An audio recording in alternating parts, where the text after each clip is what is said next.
We're back. Guess where I'm at? We're in the vineyards. They're coming alive. Oh my gosh, guys. I figured I might as well show you the vine since it's happening right now. If you haven't been to Blue Ridge lately, guys, it's coming alive. Spring is here. So I'm sitting amongst a grape called La Crescent.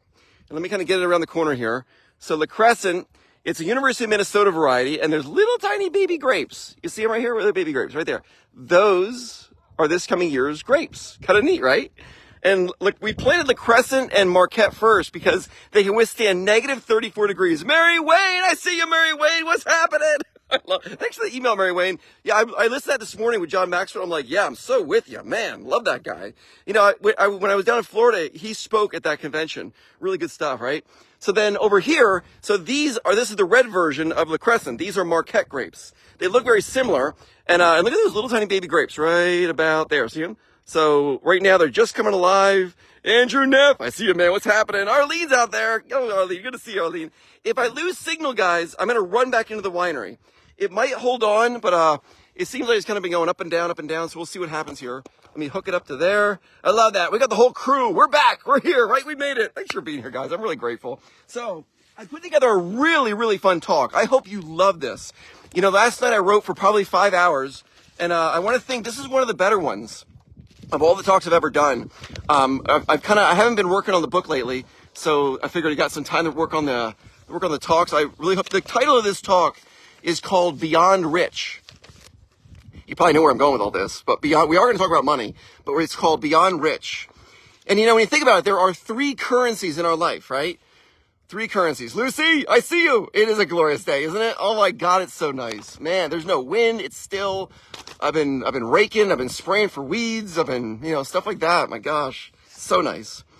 But think about it. There's 3 bank accounts in our life, and I might even do a book on this. So this is really powerful stuff. And we control every single one of these bank accounts. We're in control of all of them. The first bank account is obvious. We should just talk about it. It's the bank account we got at the local bank, right? It's where we store our money.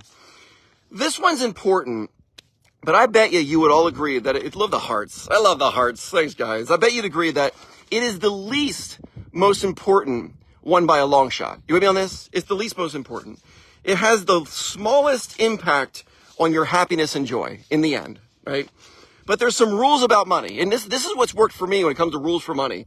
Never spend money before you have it. Now, that rule comes back from Outdoor World. When I worked at Outdoor World, they would say to you, never calculate your commission before it's in your check. Because the moment you start doing the math, you probably just lost the deal. It's over. So never, ever, ever. You know that concept, the bird in the hand's worth 2 in the bush type deal? That's another one that goes along similar lines, right? So we learned that a long time ago. Never spend money before you have it. Never sacrifice your peace of mind over spending money. How many people do we know that does that? Right? They'll spend money, they'll overspend, and they no longer have their own peace of mind because they're so in debt, and they've lost their peace of mind because they had to have something, right? Saving money and earning money has the same outcome. We got more money, right? Whether you save it or you earn it, in the end, you got the money. And that's the lesson I teach my kids. Maggie baby, I go, Maggie baby, if you can save $20, it's the same as earning $20. And she goes, wow, what do you mean, Dad? I go, well, at the end, you got $20 more, right? And she goes, oh yeah, it's the same outcome. Money is a reward for solving problems. This is huge. I think this is very misunderstood today, where, money is a reward for solving problems because people try to avoid problems. We should love problems. We should be going after problems. We should be love the hearts. You're so with me on this. We should be saying, give me bigger problems to solve, because the bigger the problem, the bigger the person it takes to solve that problem, right? You're with me. I love the hearts. Oh my God, guys. Right? So we should search out problems and solve the problems. The bigger the problem, the more money attached to it, and the bigger person needed to solve that problem. Money is also a side effect of something you're doing. It's always been a side effect. It's basically something that happens along the way. I tell people all the time, work to pursue your life's purpose, not the money. Now, if there's one thing you listen to, this is it, guys. This is, oh my God. Life can become very pointless and meaningless if we're working for money. If you want more money, find ways to add more value to the world around us. P.T. Barnum has a sentence. He says, money is a terrible master, but an excellent servant.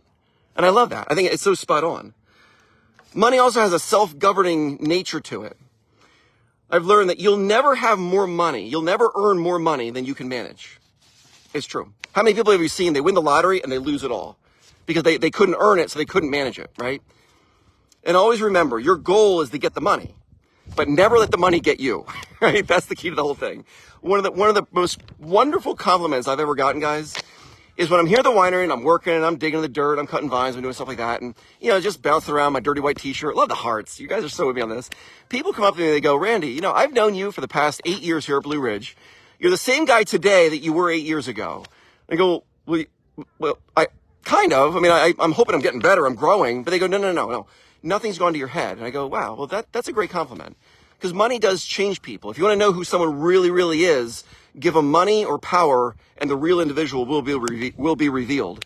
So that is truly one of the best compliments. Because, money comes and goes. What really matters is those babies and mama at the house, right? You with me on this? Okay, so we got the first bank account. This one's easy, right? Joanne, I see you. What's going on? Ken's here. I see you, Ken. Dude, I saw you popping up. It's true. You with me, Ken, right? I love the hearts. Oh my God, it's gonna be a great weekend, Ken. It's gonna be like 80 this weekend. Oh my gosh. Friday night dinner is gonna rock. Join us, guys. Friday night dinner this Friday. It's open seating, no reservation. It's gonna be spectacular. Okay, so we got the first bank account down, right? It's money. Easy, simple one. The second bank account, it may be one of the most important ones. It's the bank account of emotional bids for connections that you have with the people around you. And I'm primarily going to be talking about the one with your significant other, right? With your husband or wife, right? You've probably heard me talk about bids before, but yo, Heather, it was so good to see you today, Heather. Oh my God. I stopped in just to see you. You know that? I'm thinking, we're going to go to McDonald's. We got to see Heather. I haven't seen her forever. So me and Natalie, we pulled in. We got our normal sandwiches. Good to see you, Heather. Oh my God. Have a great Mother's Day. Oh my God. Okay, so, I study Dr. Gottman a lot, and he says that bids are the fundamental unit of emotional connection. Follow me on this. This is giant. This has changed my life.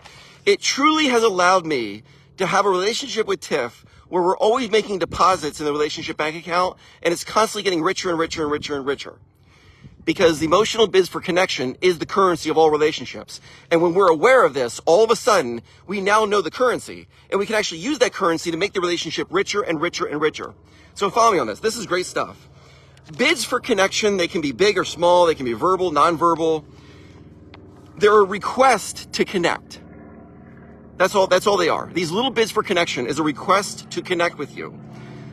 So they might take the form of an expression. They could be a question. They can be someone physically reaching out and touching you, right? They can be funny, serious. They can be anything, really. It's an extension of them trying to connect with you. For example, your partner might say, hey, whatever happened to that situation at work with your boss? They just made a bid for connection with you. You see, they want to talk to you about your world. And they're going, please open up to me and talk to me about this. I want to connect with you. That's a bid for connection, right? They could also say something like this. Could you please pass the water? That's a bid for connection. Because they can get up and go get the water themselves, but they want to connect with you by saying, hey, could you do this for me? By the way, guys, if you want someone to like you more, ask them to do a favor for you. And just like that, they will like you more. Because when you do things for people, you like them more. Kind of neat, right? They could also, bids can be, I give Tiff a hug. That's a bid for connection. I can give her a wink. That's a bid for connection, right? I'm not good at winking, but that's a bid, right? I love the hearts. Bids are often purposely very subtle. You know why? Because people are afraid to be vulnerable and they don't want to put themselves out there. It's kind of scary to say, hey, I want to connect with you. Because what if they go, I don't have time right now. You just got shot down really hard. So they're better off making a slight little bid for connection and see if you take their bid. That's what this is all about. And the more aware we can become of these bids for connection, the richer our relationships will become. I love that you're with me on this, guys. Oh my God, right? All right, so there's 3 ways you can respond to bids. This is huge. You can turn towards them and acknowledge the bid, and just like that, you made a deposit in a relationship bank account. You could turn away, which would be, just basically ignoring them, or you can turn against the bid. Elizabeth, what's happening, Elizabeth? I see you out there. Tanya, I see you. Good afternoon. I see you, right? So we could turn towards, we could turn away, or we could turn against. Turning against is actually rejecting and attacking the bid, right? So imagine this. Imagine your partner. You're in the room and your partner's got the computer open and it's only the 2 of you in the room and they go, oh man, right? They're sighing at the computer, right? They just made a bid to connect with you because you're the only one in the room. And they're hoping that you go, oh, what is it, love? What's going on? And they go, well, let me just tell you. Let me explain what's going on here. You see it? That's turning towards that bid for connection where they go, oh, I can't believe this. Turning away would just be ignoring them and walking out of the room. You basically ignored their bid. They didn't meet the bid. And just like that, we did the withdrawal from the relationship bank account. And then there's something called turning against. Turning against would be this. They're in the room, they're at their computer, and they go, oh, I can't believe that. And you go, why do you got to complain about everything? You're just sitting there on your computer and here you are complaining. Now you just turned against their bid and you're attacking them for the bid. I love the hearts. You're so with me on this. So guys, this stuff changed my life. I mean, I joke about it and say now if I walk in the house and Tiff goes, doesn't the floor look clean, Randy? Careful, Randy. She made a bid. She's going, please acknowledge the floor. I worked really hard on this. And I want it to be, I want you to I want to talk about it. I want to be praised about it. Ken's celebrating its 28th wedding anniversary this weekend. Ken, I love you, dude. Oh my God, 28 years. Ken and Chris, those guys are in love. They truly balance each other. If you see them together, I see it, Ken, all the time. I see it all the time. She's got you under control, man. You know, like you're out there making things happen. She's behind the scenes making things happen, right? I love it, Ken. Great stuff, right? All right, so we're not even where I'm at here, right? So, all right, so bids for connection is the currency of all relationships, and this is what it is.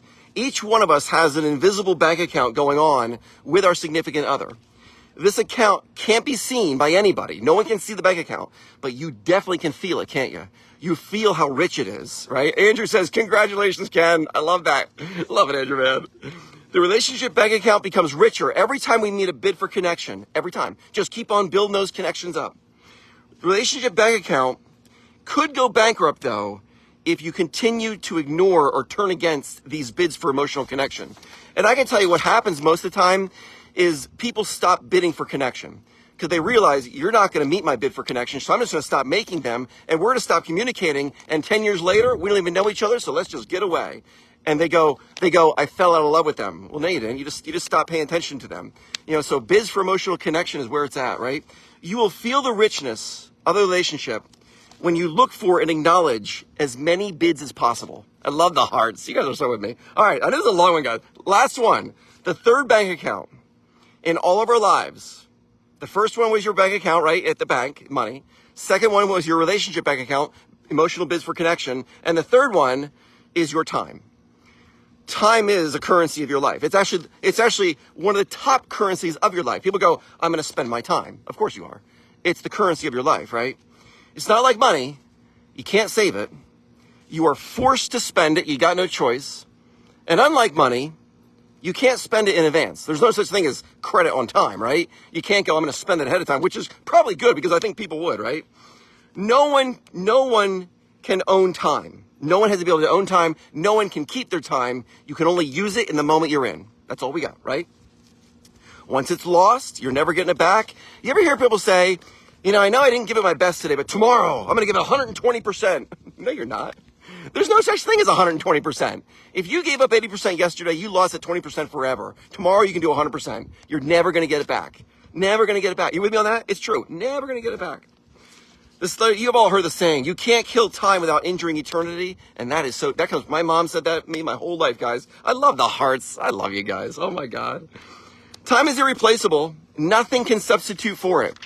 Money has all kinds of substitutes. There's all kinds of bartering and things like that go on. You know, jewels and rubies and there's all kinds of things that substitute for money. Nothing can substitute for time. It's irreplaceable. Time has the power to heal you, but it also will kill you one day. On one hand, it's kind of nice, but on the other hand, it's kind of mean, right? I had to throw that one in there, guys. Good or bad, time will exaggerate everything in your life. Good or bad, it does. This means if you walk around with a frown all day, 20 years later, your frown's going to be huge. You know people like that? You walk around with your eyebrows all scrunched all the time, 20 years later, it's huge. You walk around with a negative attitude, 20 years later, it's huge. You walk around smiling, your cheeks get bigger. You get these creases here. I mean, time will exaggerate everything in your life. It's just the way it works. I love the hearts. You guys are so with me on this. Christopher Rice has a saying about time. He says, every day is a bank account, and time is our currency. No one is rich. No one is poor. We've got 24 hours each. I like that. I thought it's a good one. But look, can I add some things to it real quick? No one ever gets more than 24 hours a day. It doesn't matter who you are, what you accomplish, or what you become. You're going to get the exact same as everybody else. But I believe if you manage the other 2 bank accounts we just talked about, you manage them wisely, you'll be given more days to enjoy the fruits of your labor.